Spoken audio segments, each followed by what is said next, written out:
Hello बच्चों, कैसे हैं आप सब। आपके पेपर कैसे हो रहे हैं। आशा करती हूँ आपके जो पेपर हो चुके हैं वो काफ़ी अच्छे मार्क्स आएंगे उसमें रिज़ल्ट में, और जो आने वाले पेपर हैं उनमें भी आप अच्छी मार्किंग की कोशिश कर रहे हैं। लेकिन एक बात याद रखिएगा, अगर कोई पेपर थोड़ा सा कम हुआ है या उसमें आपको ऐसी उम्मीद है कि इसमें मेरे थोड़े कम मार्क्स आएंगे, तो उसको दिमाग में लेके मत बैठिएगा। आप आगे और अच्छे मार्क्स लेकर, जो पेपर नहीं हुए हैं उनमें और अच्छे मार्क्स लेकर आप अपने परसेंटेज गेन कर सकते हैं। आईएमपी क्वेश्चन की इस सीरीज़ में आज कुछ क्वेश्चन लेके आई हूँ आपके लिए, जो कि हैं, आइए देखते हैं। क्वेश्चन के साथ मैंने आंसर्स भी दिए हैं, आप चाहें तो इन्हें नोट कर लें। अगर टाइम नहीं है तो आप इन्हें आराम से इस वीडियो को आप देख सकते हैं। पहला क्वेश्चन है, न्यूरॉन का नामांकित चित्र बनाइए। तो न्यूरॉन का नामांकित चित्र, तो न्यूरॉन के बारे में हमको पहले बता देना है। न्यूरॉन तंत्रिका तंत्र की संरचनात्मक एवं क्रियात्मक इकाई है। जितनी भी क्रियाएं होती हैं शरीर के अंदर, वो न्यूरॉन के द्वारा न्यूरॉन करता है, जो उत्तेजनाओं के लिए, संवेदनाओं के लिए, सूचनाओं के लिए।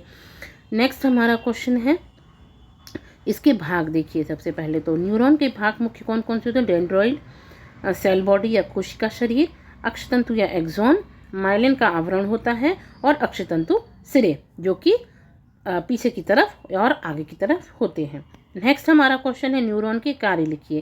तो न्यूरॉन के कार्य, जैसे मैंने आपको बताया कि ये संदेशों को लाने और ले जाने का काम करता है, तो इसी के अकॉर्डिंग हमको ये इसके कार्य जो हैं वो लिखने हैं। शरीर में संदेश पहुंचाना इसका काम होता है। मस्तिष्क से आदेश शरीर के अंगों तक पहुंचाना इसका काम होता है।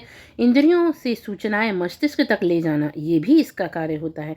शरीर की गतिविधियों का नियंत्रण करना, कोई भी मान लीजिए कोई भी काम है, या जो कोई भी धड़कन अचानक से बढ़ जाती है, या कुछ अदर चीज़ें हो जाती हैं, अनैच्छिक क्रियाओं को रेगुलर करना या उनको नियंत्रित करना, इसका काम होता है।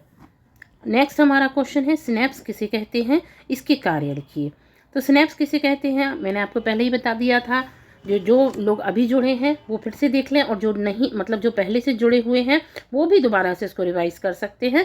दो सिनेप्स दो न्यूरॉन के बीच का वह छोटा और खाली स्थान वाला भाग होता है, जहाँ से संदेशों का एक न्यूरॉन संदेश दूसरे न्यूरॉन तक पहुंचाने का काम करता है। अब इसका कार्य क्या होता है सिनेप्स का, आइए देखते हैं। तंत्रिका संदेश को आगे बढ़ाना, रासायनिक पदार्थ द्वारा संकेत भेजना। तीसरा है इसका संदेश एक ही दिशा में प्रवाहित करना। नेक्स्ट हमारा क्वेश्चन है, प्रतिवर्ती क्रिया से आप क्या समझते हैं, इसका सचित्र वर्णन कीजिए।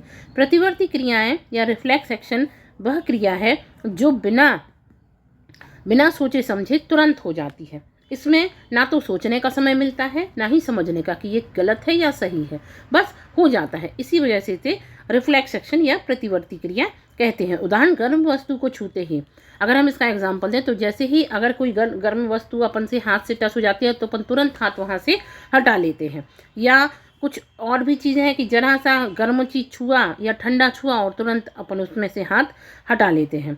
अब इसका अगर हम डायग्राम देखें तो प्रॉपर डायग्राम नहीं है, अगर आप पुराने वीडियो देखेंगे तो उसमें आपको इसका एक डायग्राम मिल जाएगा। तो आप देखेंगे सबसे पहले तो उत्तेजना या गर्मी, अगर आप इसको ऐसे भी लिखना चाहें तो लिख सकते हैं, इसमें आपकी मार्किंग फुल होगी। तो अगर उत्तेजना गर्मी, तुरंत क्या होगा, त्वचा पर होगी ये अभिक्रिया, तो ग्राही त्वचा है, मतलब त्वचा के ऊपर गर्मी लग रही है।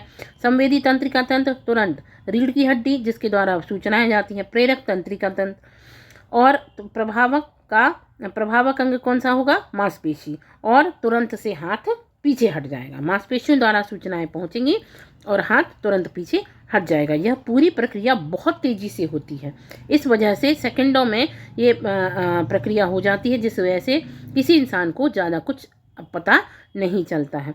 नेक्स्ट हमारा क्वेश्चन है, ऐच्छिक और अनैच्छिक क्रियाएं। अब ऐच्छिक क्रियाएं कौन सी होती है, जो हम और आप इच्छा के अनुसार करते हैं। अनैच्छिक क्रियाएं जो हमारी इच्छा के अनुकूल नहीं होती हैं। तो पहले नंबर ऐच्छिक क्रियाओं को देखते हैं। जो क्रियाएं हम अपनी इच्छा से करते हैं वो ऐच्छिक क्रियाएं कहलाती हैं, जैसे कि चलना, लिखना, बोलना, पढ़ना, सुनना, ये सब ऐच्छिक क्रियाएं हैं जो हम अपनी इच्छा से करते हैं। और अनैच्छिक क्रियाएं कौन सी होती हैं? वह क्रियाएं जो कि अपने आप हो जाती हैं, हमारे नियंत्रण में नहीं रहती। हम चाहें कि किसी भी चीज़ को होने से रोकें, किसी भी क्रिया को होने से रोकें जो कि हमारी बॉडी के अंदर चल रही है, तो ऐसा संभव नहीं है।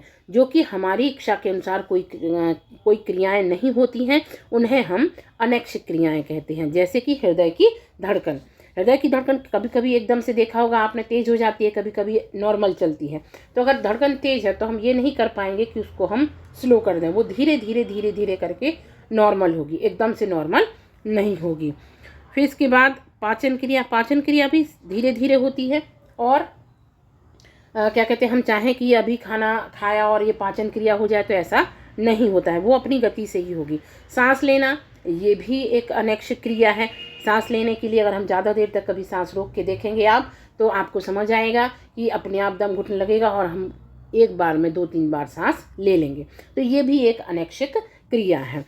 तो आप इन 5 क्वेश्चन को बहुत अच्छे से याद कर लीजिए। आपके लिए ये 5 क्वेश्चन में से ये 99% कह सकती हूँ कि ये इसमें से 5 में से आपको 3 प्रश्न आपके पेपर में देखने के लिए मिलेंगे। तो बच्चों, उठा लीजिए अपना पेन और पेपर और इसको नोट कर लीजिए। और आज के लिए बस इतना ही। टाटा बच्चों।